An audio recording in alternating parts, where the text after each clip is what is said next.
ನನ್ನ ಹೆಸರು ಬಂದ್ಬಿಟ್ಟು ಸಂತೋಷ್. ನಾನು ಇವತ್ತು ಬೋಧಿಸುವ ವಿಷಯ ಏನಂದರೆ ಸಾಕು. ನಾವು ಜಗತ್ತಿನಲ್ಲಿ ಹಲವಾರು ಸಂಘಟನೆಗಳನ್ನು ನೋಡ್ತೇವೆ. ಹಲವಾರು ಸಂಘಟನೆಗಳನ್ನು ನಾವು ನೋಡ್ತೇವೆ. ಉದಾಹರಣೆ ಇರ್ಬೋದು, ಸಾಕು ಆಗಿರ್ಬೋದು, SASEM ಆಗಿರ್ಬೋದು, ಯುರೋಪಿಯನ್ ಯೂನಿಯನ್ ಆಗಿರ್ಬೋದು, ಆಮೇಲೆ ಆಫ್ರಿಕನ್ ಯೂನಿಯನ್ ಆಗಿರ್ಬೋದು, ಬ್ರಿಕ್ಸ್ ಆಗಿರ್ಬೋದು, ಈ ಥರ ಹಲವಾರು ಪ್ರಾದೇಶಿಕ ಸಂಘಟನೆಗಳನ್ನು ನಾವು ನೋಡ್ತೇವೆ. ಅದರಲ್ಲಿ ಅವು ಎಲ್ಲ ಸಂಘಟನೆಗಳು ತಮ್ಮದೇ ಆದಂಥ ಒಂದಿಷ್ಟು ಗುರಿ ಉದ್ದೇಶಗಳು ಮತ್ತು ಏನಪ್ಪ ಅಂದರೆ ಅಲ್ಲಿನ ದೇಶದ ಆರ್ಥಿಕ ಮತ್ತು ಸಾಮಾಜಿಕ ಒಂದು ರಾಜಕೀಯ ಒಂದು ನೀತಿ ನಿಯಮಾವಳಿಗಳ ಬಗ್ಗೆ ವಿವರಿಸ್ತವೆ. ಅದರಲ್ಲಿ ನನಗೆ ಬಂದಿರುವ ವಿಷಯ ಯಾವುದಪ್ಪ ಅಂದರೆ ಸಾಕ್ ಅಂದರೆ ಏನು, ಸಾರ್ಕ್ ಯಾವಾಗ ಹುಟ್ಟುಕೊಳ್ತು, ಸಾರ್ಕ್ ಮೂಲ ಉದ್ದೇಶ ಏನು, ಸಾರ್ಕ್ ಹಾಕಬೇಕು, ಸಾರ್ಕಲ್ಲಿರುವಂಥ ರಾಷ್ಟ್ರಗಳು ಯಾವುವು, ಮತ್ತು ಸಾರ್ಕ್ ನಮಗೆ ಯಾವ ಥರವಾದಂಥ ಒಂದು ಮೂಲಭೂತ ಸೌಕರ್ಯಗಳನ್ನು ಒದಗಿಸಿಕೊಡ್ತದ ಮತ್ತು ಸಾರ್ಕ್ ಯಾವ ರೀತಿ ಸವಾಲುಗಳನ್ನು ಎದುರಿಸ್ತದ, ಸಾರ್ಕ್ನ ಮೂಲ ಉದ್ದೇಶಗಳು ಯಾವುದ್ರ ಬಗ್ಗೆ ನಾವು ತಿಳ್ಕೊಳ್ಳೋಣ. ಮೊದಲನೇದಾಗಿ ಸಾರ್ಕ್ ಅಂದರೆ ದಕ್ಷಿಣ ಏಷ್ಯಾದ ಪ್ರಾದೇಶಿಕ ಸಂಘ ಅಂತ ಕರಿತೀವಿ. ಸಾರ್ಕ್ ಅಂದ್ರೇನು? ದಕ್ಷಿಣ ಏಷ್ಯಾದ ಪ್ರಾದೇಶಿಕ ಸಂಘ. ದಕ್ಷಿಣ ಏಷ್ಯಾದ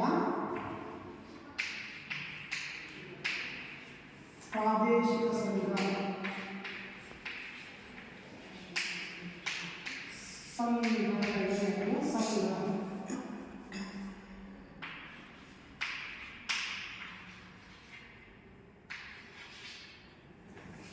ಸಾರ್ಕನ್ನು ದಕ್ಷಿಣ ಏಷ್ಯಾದ ಪ್ರಾದೇಶಿಕ ಸಂಘಟನೆ ಅಂತ ನಾವು ಯಾವುದನ್ನು ಕರಿತೀವಿ? ಸಾರ್ಕನ್ನು ಕರಿತೇವೆ. ಇಲ್ಲಿ ದಕ್ಷಿಣ ಏಷ್ಯಾದ ಪ್ರಾದೇಶಿಕ ಸಂಘಟನೆ ನಾವು ಸಾರ್ಕ್ ಅಂತ ಹೇಳ್ತೀವಲ್ಲ, ಈ ಸಾರ್ಕು ದಕ್ಷಿಣ ಏಷ್ಯಾದಲ್ಲಿ ಆರ್ಥಿಕ ಬೆಳವಣಿಗೆ ಆಗಿರ್ಬೋದು, ಸಾಮಾಜಿಕ ಪ್ರಗತಿ ಆಗಿರ್ಬೋದು, ಸಾಂಸ್ಕೃತಿಕ ಅಭಿವೃದ್ಧಿ ಆಗಿರ್ಬೋದು, ಇವುಗಳನ್ನು ಉತ್ತೇಜಿಸಲು ಇದರ ಮೂಲ ಉದ್ದೇಶವಾಗಿರ್ತದೆ. ಏನಪ್ಪ ಅಂದರೆ ಸಾರ್ಕ್ ಅಂದರೆ ದಕ್ಷಿಣ ಏಷ್ಯಾದಲ್ಲಿ ಬರುವಂಥ ಒಂದಿಷ್ಟು ಸದಸ್ಯ ರಾಷ್ಟ್ರಗಳು ಸಾರ್ಕ್. ಆ ಸದಸ್ಯ ರಾಷ್ಟ್ರಗಳಲ್ಲಿರುವಂಥ ಒಟ್ಟು ಆ ಸದಸ್ಯ ರಾಷ್ಟ್ರಗಳ ಆರ್ಥಿಕ ಬೆಳವಣಿಗೆ ಆಗಿರ್ಬೋದು, ಆ ಸದಸ್ಯ ರಾಷ್ಟ್ರಗಳಲ್ಲಿರುವಂಥ ಸಾಮಾಜಿಕ ಒಡೆತನಗಳಾಗಿರ್ಬೋದು, ಆ ಸದಸ್ಯ ರಾಷ್ಟ್ರಗಳಲ್ಲಿರುವಂಥ ಒಂದು ತಂತ್ರಜ್ಞಾನ ಮತ್ತು ಅಲ್ಲಿನ ಜನರ ಜೀವನ ಮಟ್ಟವಾಗಿರ್ಬೋದು, ಅವುಗಳನ್ನೆಲ್ಲವುಗಳನ್ನು ಸುಧಾರಿಸಲು ಈ ಸಾರ್ಕ್ ಒಂದು ಸಂಘಟನೆಯಾಗಿ ನಮಗೆ ಕಾಣ್ತದೆ. ಗೊತ್ತಾಯ್ತಾ? ಆಮೇಲೆ ಈ ಸಾರ್ಕ್ ಏನಪ್ಪ ಅಂದರೆ ಯಾವಾಗ ಸ್ಥಾಪನೆ ಆಯಿತಪ್ಪ ಅಂದರೆ ಸಾರ್ಕ್ ಅಂದರೆ ಸಾರ್ಕ್ 1985 ಡಿಸೆಂಬರ್ 8 ಸಾರ್ಕ್ ಯಾವಾಗ ಸ್ಥಾಪನೆ ಆಯಿತು? 1985 ಡಿಸೆಂಬರ್ 8 ಸಾರ್ಕ್ ಸ್ಥಾಪನೆ ಆಗ್ತದೆ. ಈ ಸಾರ್ಕ್ ಸ್ಥಾಪನೆ ಆಗಿರುವ ಮೊದಲ ಸ್ಥಳ ಎಲ್ಲಿಯಪ್ಪ ಅಂದರೆ ಬಾಂಗ್ಲಾದೇಶದ ಭಾಗದಲ್ಲಿ.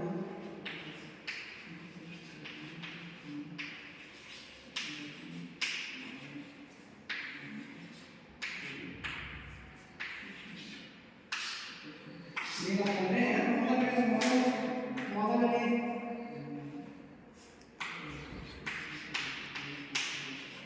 ಮೊದಲು ಸ್ಥಾಪನೆಯಾದ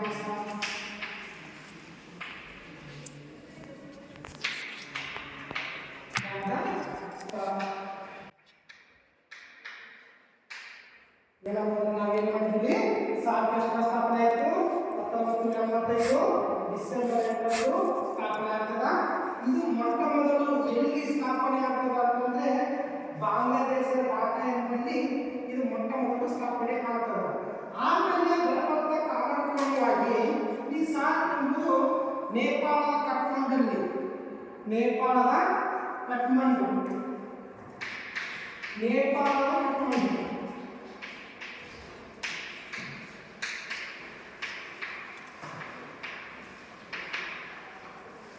ನೇಪಾಳದ ಕಠ್ಮಂಡು ಎಂಬಲ್ಲಿ ಮುಖ್ಯ ಕಚೇರಿ ಹೊಂದಿರ್ತದೆ. ಕಚೇರಿ ಹೊಂದಿರ್ತದೆ. ಸಾರ್ಕ್ ಏನಪ್ಪ ಅಂದರೆ ನಾವು ಮೊಟ್ಟಮೊದಲಿಗೆ ಸ್ಥಾಪನೆ ಆಗಿದ್ದೀವಿ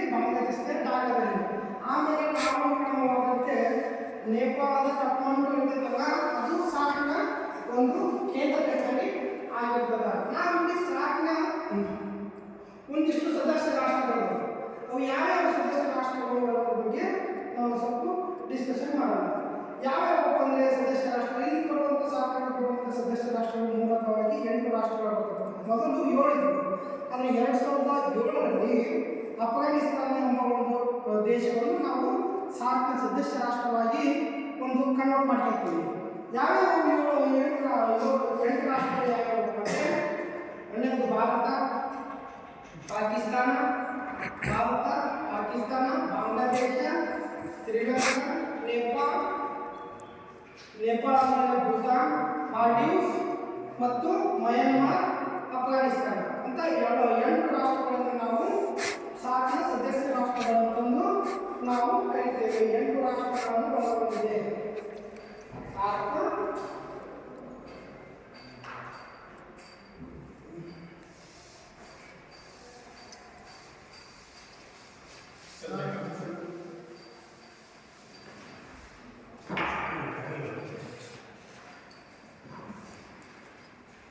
ಸಾರ್ಕ್ 8 ರಾಷ್ಟ್ರಗಳನ್ನು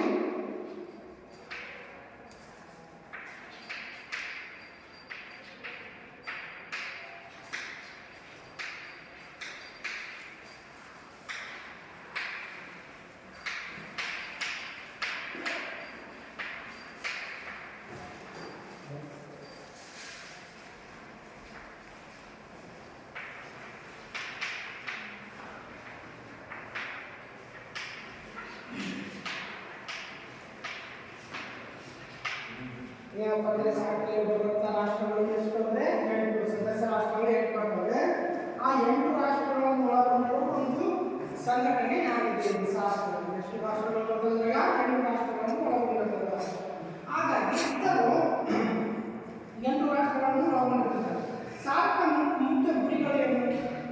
ಸಾರ್ಕ್ ಯಾವುದೇ ಒಂದು ಸಂಘಟನೆ ನಾವು ಸ್ಥಾಪನೆ ಮಾಡಬೇಕಾದ್ರೆ ಅದಕ್ಕೊಂದು ಉದ್ದೇಶವಾದ ಮೂಲ ಗುರಿಗಳನ್ನು ನಾವು ಇಟ್ಕೊಂಡೇ ಮಾಡ್ತೀವಿ. ಯಾವುದೇ ಒಂದು ಸಂಘಟನೆ, ಯಾವುದೇ ಒಂದು ಸಂಘಟನೆ, ಯಾವುದೇ ಒಂದು ಏನೇ ಒಂದು ಸ್ಥಾಪಿಸಬೇಕಾದ್ರೆ ಮೂಲ ಉದ್ದೇಶ ಇಟ್ಟುಕೊಂಡೇ ನಾವು ಏನಪ್ಪ ಅಂದರೆ ಸ್ಥಾಪನೆ ಮಾಡ್ತೀವಿ. ಅವಾಗ ಅದೇ ರೀತಿಯಾಗಿ ನಾವು ಸಾರ್ಕ್ ಮಾಡಬೇಕಾದ್ರೆ ಸಾರ್ಕ್ನ ಒಂದಿಷ್ಟು ಮೂಲ ಉದ್ದೇಶಗಳು, ಅವು ಮೂಲ ಉದ್ದೇಶಗಳು ಯಾವ್ಯಾವ ಅನ್ನೋದ್ರ ಬಗ್ಗೆ ನಾವು ಒಂದಿಷ್ಟು ಚರ್ಚೆ ಮಾಡೋಣ.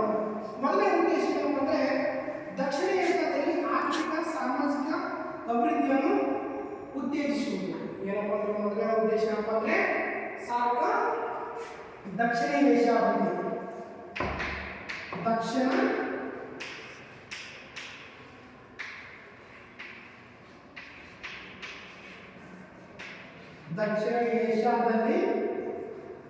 ದಕ್ಷಿಣ ಏಷ್ಯಾದಲ್ಲಿ ಆರ್ಥಿಕ ಮತ್ತು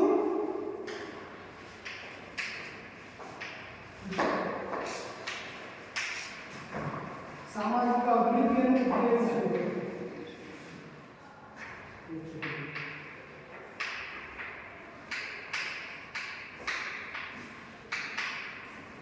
ಅಭಿವೃದ್ಧಿಯನ್ನು ಉತ್ತೇಜಿಸುವುದು.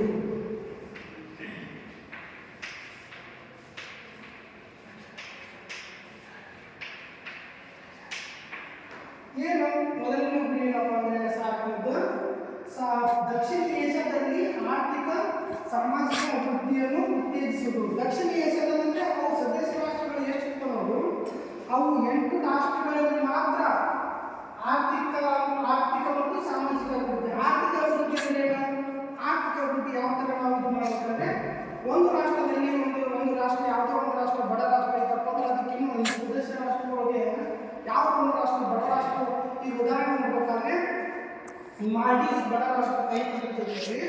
ಮಾಲ್ಡೀವ್ಸ್ ಬಡ ರಾಷ್ಟ್ರ 5 ಸಾರ್ಕ್ನ ಸದಸ್ಯ ರಾಷ್ಟ್ರ ಇತ್ತಪ್ಪ ಅಂದರೆ ನಮ್ಮ ಭಾರತವು ಒಂದು ಸಾರ್ಕ್ನ ಸದಸ್ಯ ರಾಷ್ಟ್ರ.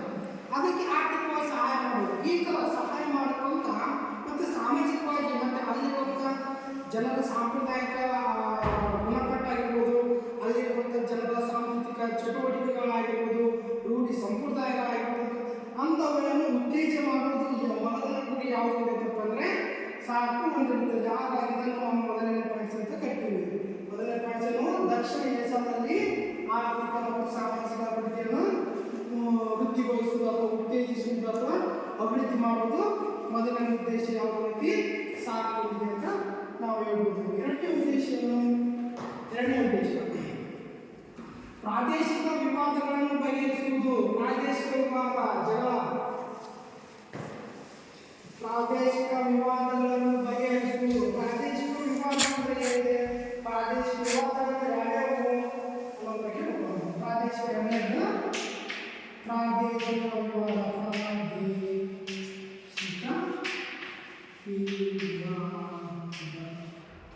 ಬಗೆಹರಿಸುವುದು.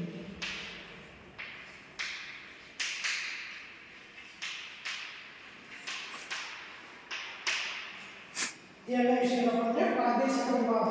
ಏನಪ್ಪ ಅಂದರೆ ಈ ಎರಡು ರಾಷ್ಟ್ರಗಳಲ್ಲಿ ಈಗ ನಮಗೆ ಭಾರತ ಮತ್ತು ಪಾಕಿಸ್ತಾನದ ಮೇಲೆ ಪ್ರಾದೇಶಿಕ ವಿವಾದಗಳು ನಡೀತವೆ. ನಮಗೆ ಜಮ್ಮು ಕಾಶ್ಮೀರ, ನಮ್ಮ ಪಾಕಿಸ್ತಾನ ಇದ್ದರೆ ಜಮ್ಮು ಕಾಶ್ಮೀರ ನಾವು ಬೇಕಂತೆ ನಾವು ಜಮ್ಮು ಕಾಶ್ಮೀರ ಬಿಟ್ಟು ಕೊಡಲ್ಲ, ಅದು ನಮ್ಮದಂತೆ ನಾವು ಈ ಥರ ವಿವಾದಗಳಿದ್ರೆ ಸಾರ್ವಜನಿಕರು ಆ ವಿವಾದಗಳನ್ನು ಪರಿಶೀಲಿಸಿ ಒಂದು ನಿರ್ಧಾರವನ್ನು ತೆಗೆದುಕೊಂಡು ಇಬ್ಬರಿಗೆ ಜಗಳ ಆಗದಂತೆ ಒಂದು ಪರಿಹಾರ ನೀಡುವ ಒಂದು ಉದ್ದೇಶ.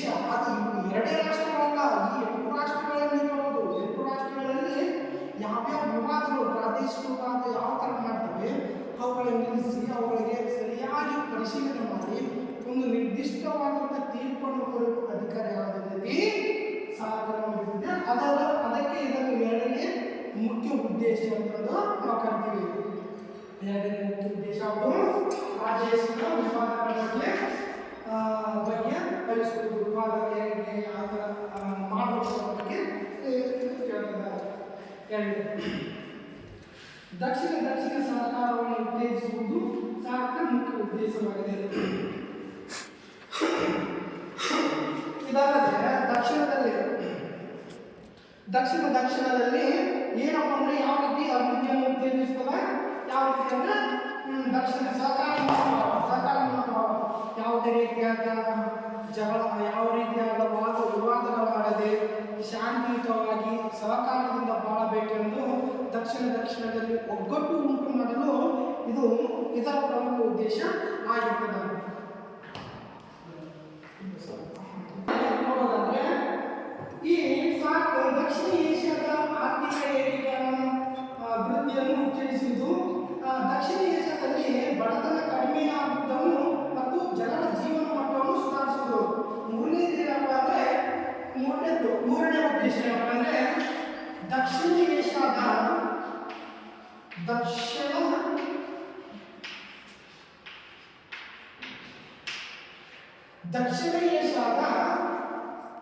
ದಕ್ಷಿಣ ಏಷ್ಯಾದ ಒಂದು ಬಡತನವನ್ನು ಕಡಿಮೆ ಮಾಡುವುದ, ಬಡತನವನ್ನು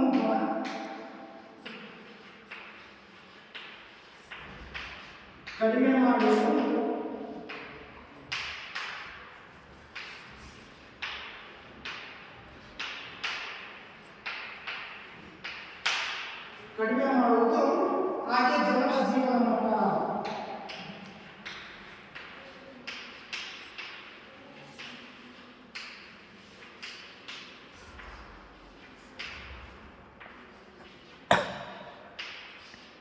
ಸುಧಾರಿಸುವುದು.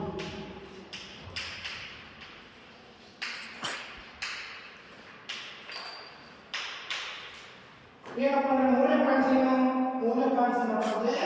ದಕ್ಷಿಣ ಏಷ್ಯಾದಲ್ಲಿರುವಂಥ ಬಡತನವನ್ನು ಕಡಿಮೆ ಮಾಡ್ತದ.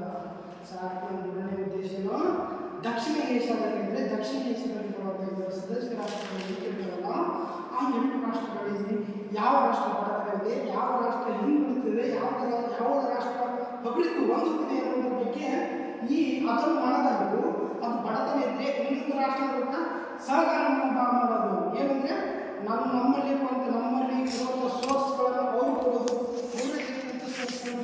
ಈ ಥರವನ್ನು ಬಡತನವನ್ನು ನಿರ್ಮೂಲನೆ ಮಾಡುವುದು, ಬಡತನವನ್ನು ಕಡಿಮೆ ಮಾಡುವುದರ ಬಗ್ಗೆ ಕಡಿಮೆ ಮಾಡುವುದರ ಬಗ್ಗೆ ಇದರ ಮೂಲ ಉದ್ದೇಶ ಇದೆ. ಇದು ಜನರ ಜೀವನ ಮಟ್ಟ ಇದೆ, ಜನರ ಜೀವನ ಶೈಲಿ ಮತ್ತು ಅವರು ಯಾವ ರೀತಿ ಜೀವಿಸ್ತಾ ಇದ್ದಾರೆ, ಅವರ ಜೀವನ ಗುಣಮಟ್ಟೆಯನ್ನು, ಅವರು ಜೀವಿಸಲಿಕ್ಕೆ ಬರುವಂಥ ಮೂಲಭೂತ ಸೌಕರ್ಯಗಳೇನು ಅನ್ನೋದ್ರ ಬಗ್ಗೆ ಅವರು ಈ ಸಾರ್ಕ್ ಅವರ ಗುಣಮಟ್ಟ ಮತ್ತು ಅವರ ಜೀವನವನ್ನು ಸುಧಾರಿಸುವ ಮತ್ತು ಮುಂಚೂಣಿಗೆ ಒಂದು ಪ್ರಮುಖ ಪಾತ್ರ ವಹಿಸ್ತದ. ಅದೇ ರೀತಿಯಾಗಿ ನೋಡೋದಾದ್ರೆ ದಕ್ಷಿಣ ಏಷ್ಯಾದಲ್ಲಿ ಸಾಮಾಜಿಕ ಪ್ರಗತಿ ಮತ್ತು ಸಾಂಸ್ಕೃತಿಕ ವಿನಿಮಯವನ್ನು ಉತ್ತೇಜಿಸುವುದು. ಏನಪ್ಪ ಅಂದ್ರೆ ದಕ್ಷಿಣ ಏಷ್ಯಾ ಜನರಲ್ಲಿ ಸಾಮಾಜಿಕ ಪ್ರಗತಿ ಅಂದ್ರೆ ಏನು? ಸಾಮಾಜಿಕ ಪ್ರಗತಿ ಅಂದ್ರೆ ಸಮಾಜದಲ್ಲಿರುವಂತಹ ಜೀವನ ಶೈಲಿಯನ್ನು ಸುಧಾರಣೆಗೊಳಿಸುವುದು, ಅವರ ಸಂಸ್ಕೃತಿಯಲ್ಲಿ ಸುಧಾರಣೆಗೊಳಿಸುವುದು ಮತ್ತು ಅವರ ಬಡತನದಿಂದ ಉತ್ತೇಜಿಸುವುದು. ಇದನ್ನು ಸಾಮಾಜಿಕ ಪ್ರಗತಿ ಅಂತ ನಾವು ಕರಿತೇವೆ. ಸಾಮಾಜಿಕ ಪ್ರಗತಿಯಲ್ಲಿ ಉತ್ತೇಜಿಸುವುದರ ಮೂಲಕ ಮುಂದೆ ಸಾಮಾಜಿಕ ಪ್ರಗತಿಯಲ್ಲಿ ಉತ್ತೇಜಿಸುವ ಮೂಲಕ ಸಾಂಸ್ಕೃತಿಕ ವಿನಿಮಯ. ಈ ಸಾಂಸ್ಕೃತಿಕ ವಿನಿಮಯ ಅಂದ್ರೆ ಒಂದು ದೇಶದಲ್ಲಿರುವಂತಹ ಸಂಸ್ಕೃತಿಯನ್ನು ಇನ್ನೊಂದು ದೇಶದಲ್ಲಿ ಮಾಡಬಹುದಾಗಿದೆ. ಯಾಕಂದ್ರೆ ಈಗ ಭಾರತ ದೇಶದಲ್ಲಿರುವಂತಹ ಸಂಸ್ಕೃತಿ ಮಯನ್ಮಾರ್ನಲ್ಲಿ ಮಾಡುವಂತಹ ಸಂಸ್ಕೃತಿ ಭಾರತದಲ್ಲಿ ಇಂಗ್ಲಿಷ್ ಸಾಂಸ್ಕೃತಿಕ ವಿನಿಮಯ ಪದ್ಧತಿಗೆ ಉತ್ತೇಜನ ನೀಡುವುದಿಲ್ಲ. ಸಾಂಸ್ಕೃತಿಕ ವಿನಿಮಯ ಪದ್ಧತಿಗೆ ಉತ್ತೇಜನ ನೀಡುವುದು ಏನಪ್ಪ ಅಂದ್ರೆ ಅದರ ಮೂಲ ಉದ್ದೇಶ ಅಂತ ನಾವು ಕರಿತೀವಿ.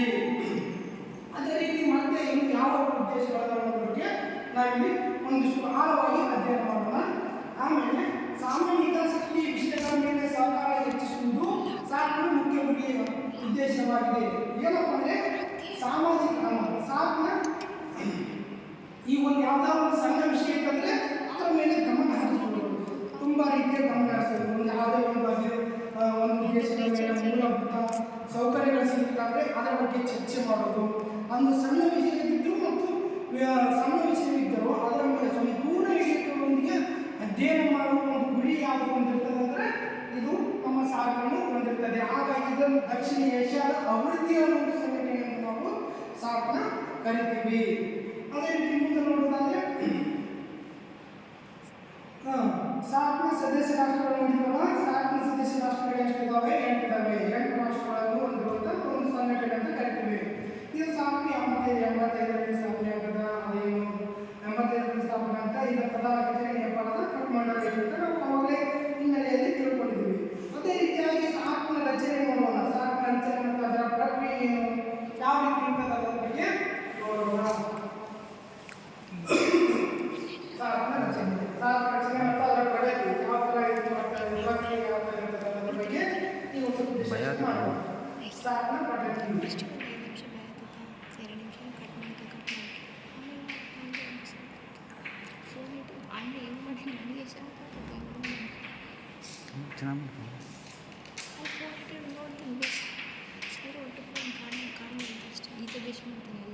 ಸಾರ್ಕ್ನ ರಚನೆ ಮತ್ತು ಪ್ರಕ್ರಿಯೆ.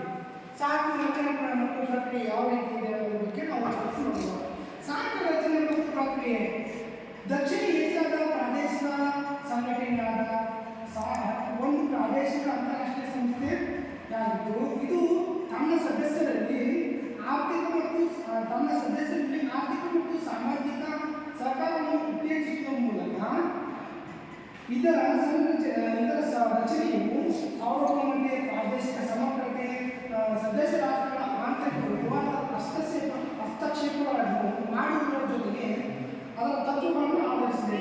ಬರೇ ಅಧ್ಯಕ್ಷರನ್ನು ಹೊಂದಿರದೆ ಪ್ರಸ್ತುತ ಅಧ್ಯಕ್ಷ ಸ್ಥಾನ ಪಾಕಿಸ್ತಾನಕ್ಕಿದೆ ಎಂದು ಸಾರ್ಕ್ನ ಸಚಿವಾಲಯ ಕಠ್ಮಂಡುನಲ್ಲಿದೆ. ಏನಪ್ಪ ಇದರ ಪ್ರಕ್ರಿಯೆ ಯಾವ ಥರ ಇದೆ ಅಂತಂದರೆ ಸಾರ್ಕ್ ಒಂದು ಪ್ರಾದೇಶಿಕ ಸಂಘಟನೆಯಾಗಿದ್ದು ಇದು ಯಾವುದೇ ರೀತಿಯ ಸದಸ್ಯತ್ವವನ್ನು ಹೊಂದಿಲ್ಲ. ಇದು ಒಂದು ವೇಳೆ ಸದಸ್ಯತ್ವ ಇದ್ದರೆ ಅದು ಪಾಕಿಸ್ತಾನದ ಸದಸ್ಯತ್ವ ಐತಂತ ಹೇಳ್ತಾರೆ. ಇದು ಸಾಮಾಜಿಕ ಪ್ರಗತಿ ಆಗಿರ್ಬೋದು ಮತ್ತು ಅಭಿವೃದ್ಧಿ ಆಗಿರ್ಬೋದು, ಆಮೇಲೆ ಸಾಂಸ್ಕೃತಿಕ ಪೂರ್ವ ಪೀಠಿಕೆ ಆಗಿರ್ಬೋದು ಮತ್ತು ಏನಪ್ಪ ಅಂದ್ರೆ ಒಂದು ದೇಶದ ಸಾಮಾಜಿಕ, ಆರ್ಥಿಕ ಮತ್ತು ರಾಜಕೀಯವಾಗಿ ಯಾವ ರೀತಿ ಉತ್ತೇಜನೆ ಆಗಬೇಕು ಅನ್ನೋದ್ರ ಬಗ್ಗೆ ಸಾರ್ಕ್ನ ರಚನೆಯಲ್ಲಿ ನಾವು ಕಾಣಬಹುದು. ಅದರ ಪ್ರಕ್ರಿಯೆ ಯಾವ ಥರ ಇದೆ ಅಂತ ನೋಡೋದಾದ್ರೆ ಅದರ ಸಾರ್ಕ್ನ ಪ್ರಕ್ರಿಯೆಯು ಒಮ್ಮತ ತತ್ವದಿಂದ ಕೂಡಿರುತ್ತದೆ. ಒಮ್ಮತ ತತ್ವ ಅಂದರೆ ಒಂದೇ ತತ್ವದಿಂದ ಕೂಡಿರುತ್ತದೆ. ಇದರ ಅರ್ಥ ಸಾರ್ಕ್ ತೆಗೆದುಕೊಳ್ಳುವ ಯಾವುದೇ ನಿರ್ಧಾರಗಳನ್ನು ಎಲ್ಲ ಸದಸ್ಯ ರಾಷ್ಟ್ರಗಳು ಒಪ್ಪಬೇಕು. ಒಂದು ವೇಳೆ ಸಾರ್ಕ್ ಯಾವ ನಿರ್ಧಾರವನ್ನು ತೆಗೆದುಕೊಳ್ತದ, ಒಂದು ಏನೋ ತಂತ್ರಜ್ಞಾನಗಳ ಕ್ಷೇತ್ರದಲ್ಲಿ ಬಂದರೆ ಈಗ ಒಂದು ದೇಶ ಈಗ ಭಾರತ ಸಾರ್ಕ್ನ ಸದಸ್ಯ ರಾಷ್ಟ್ರ, ಅದಕ್ಕೆ ತಂತ್ರಜ್ಞಾನ ಕ್ಷೇತ್ರದಲ್ಲಿ ಕಂಪ್ಯೂಟರ್ಗಳ ಅಗತ್ಯತೆ ತುಂಬ ಇದೆ. ಒಂದು ವಿಷಯ ಏನಾದರೂ ಚರ್ಚೆ ಮಾಡ್ಬೇಕಂದ್ರೆ 8 ರಾಷ್ಟ್ರಗಳು ಒಪ್ಪಿಗೆ ಇರಬೇಕಲ್ಲಿ. 8 ರಾಷ್ಟ್ರಗಳಲ್ಲಿ ಯಾವ ರಾಷ್ಟ್ರವು ಒಪ್ಪಲಿಲ್ಲ ಅಂದರೆ ಅಲ್ಲಿ ಸಾರ್ಕ್ನ ಒಂದು ಆ ತತ್ವಕ್ಕೆ ಆ ಒಂದು ಚರ್ಚೆಗೆ ಯಾವುದೇ ರೀತಿ ಸಮ್ಮತವಿರುವುದಿಲ್ಲ. ಹಾಗಾಗಿ ಎಲ್ಲ ರಾಷ್ಟ್ರಗಳು ಒಪ್ಪಿದರೆ ಮಾತ್ರ ಅದು ತನ್ನ ತತ್ವವನ್ನು ಉತ್ತೇಜಿಸಲು ಸಾಧ್ಯವಾಗ್ತದೆ. ಅದೇ ರೀತಿ ನೋಡೋದಾದ್ರೆ ಬಹುಪಾಲು ಸದಸ್ಯ ರಾಷ್ಟ್ರಗಳ ಪ್ರಸ್ತಾವನೆ ಒಪ್ಪಿದರೆ ಕೆಲವು ಸದಸ್ಯ ರಾಷ್ಟ್ರಗಳು ಒಪ್ಪದಿದ್ದು ಸಹಜವನ್ನು ಅಂಗೀಕರಿಸಬಹುದು.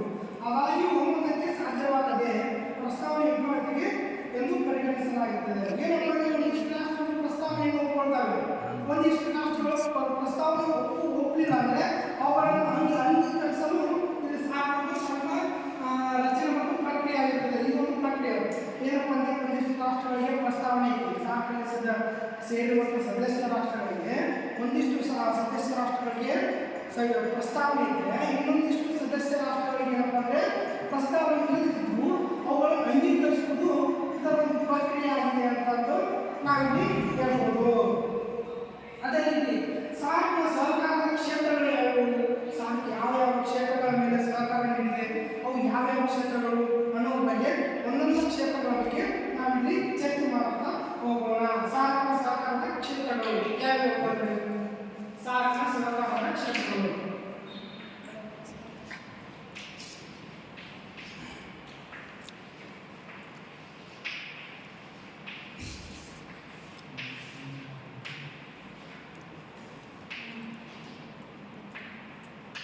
ಮಾಡಬಹುದು.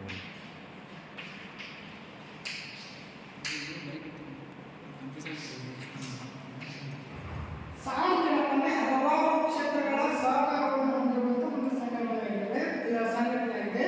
ಅವು ಯಾವ ಕ್ಷೇತ್ರಗಳ ಬಗ್ಗೆ ನಾವು ಒಂದಿಷ್ಟು ಇವತ್ತು ಚರ್ಚೆ ಮಾಡೋಣ. ಮೊದಲನೇದಾಗಿ ಕೃಷಿ. ಒಂದನೇದೇನಂದ್ರೆ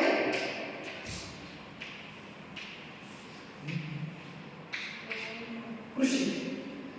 ಕೃಷಿ ಇದು ಸಾರ್ಕ್ ಸಂಘಟನೆಯಲ್ಲಿ ಬರುವಂತಹ ಒಂದು ಸಹಕಾರಿ ಕ್ಷೇತ್ರ ಅಲ್ಲದೆ ನಮ್ಮ ಭಾರತವು ಯಾವುದಕ್ಕೆ ಪ್ರಧಾನವಾಗಿರುವ ದೇಶ ಅಂದರೆ ಕೃಷಿಗೆ ಪ್ರಧಾನವಾಗಿರುವಂಥ ದೇಶ. ಅದಕ್ಕಾಗಿ ಇಲ್ಲಿ ಕೃಷಿ ಒಂದು ಸಾರ್ಕ್ನ ಸಹಕಾರಿ ಕ್ಷೇತ್ರದಲ್ಲಿ ಕೃಷಿ ಮೊದಲನೇ ಸ್ಥಾನವಿದೆ ಅಂತ ಹೇಳ್ಬೋದು. ಈಗ ನೋಡಪ್ಪ, ಯಾಕೆ ಇದನ್ನೇ ಯಾಕೆ ಮೊದಲನೇ ಸ್ಥಾನದಲ್ಲಿ ಇಟ್ಕೊಂಡ್ರಪ್ಪ ಅಂದರೆ ಈಗ ನೋಡು, ಈಗ 8 ಸದಸ್ಯ ರಾಷ್ಟ್ರಗಳಾದ ನಾವು ಹೇಳಿದ್ವಲ್ಲ, 8 ಸದಸ್ಯ ರಾಷ್ಟ್ರಗಳಲ್ಲಿ ಕೃಷಿಗೆ ಸಂಬಂಧಿಸಿದಂಥ ಹಲವು ಸಲಕರಣೆಗಳ ರಸಗೊಬ್ಬರಗಳಾಗಿರ್ಬೋದು, ಕೀಟನಾಶಕಗಳು ಸಿಂಪಡಿಸುವ ಔಷಧಿಗಳಾಗಿರ್ಬೋದು, ಮತ್ತು ಯಾವ ಥರದ ಮಣ್ಣಿದ್ರೆ ಯಾವ ಥರ ಬೆಳೆಯನ್ನು ಬೆಳೆಸಿದ್ರು ಮತ್ತು ಬೆಳೆ ಇಳುವರಿ ಯಾವ ಥರ ಬಗ್ಗೆ ಹಲವಾರು ಚರ್ಚೆಗಳ ಮೂಲಕ ಜನರಿಗೆ ಒಂದು ಸಹಕಾರ ನೀಡುವ ಯಾವುದು ಇರ್ತದಪ್ಪ ಅಂದರೆ ಈ ಸಾರ್ಕ್ ಇರ್ತದೆ. ಅದಕ್ಕಾಗಿ ಮೊದಲನೇ ಕ್ಷೇತ್ರ ಯಾವುದಪ್ಪ ಅಂದರೆ ಕೃಷಿ ಅಂತ ನಾವು ಕರಿತೀವಿ. ಕೃಷಿಯನ್ನು ಸಾರ್ಕ್ನ ಸಹಕಾರದ ಮೊದಲನೇ ಕ್ಷೇತ್ರ ಅಂತ ನಾವು ಕರಿತೀವಿ. ಎರಡನೇದು ಯಾವುದು? ಎರಡನೇದು ಬಿಟ್ಟರೆ ಸಂಸ್ಕೃತಿ, ಕಲ್ಚರ್, ಸಂಸ್ಕೃತಿ. ಎರಡನೇದು ಸಂಸ್ಕೃತಿ.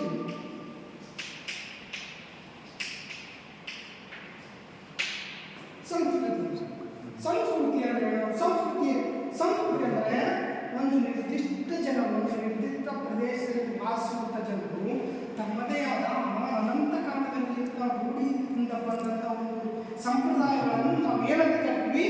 ಸಂಸ್ಕೃತಿ ಅಂತ ಕರಿತೀವಿ. ಗೊತ್ತಾಯ್ತಾ? ಸಂಸ್ಕೃತಿ ಅಂದ್ರೇನು? ಯಾವುದೋ ಒಂದು ನಿರ್ದಿಷ್ಟ ಪ್ರದೇಶದಲ್ಲಿ ವಾಸಿಸುವಂಥ ಜನರು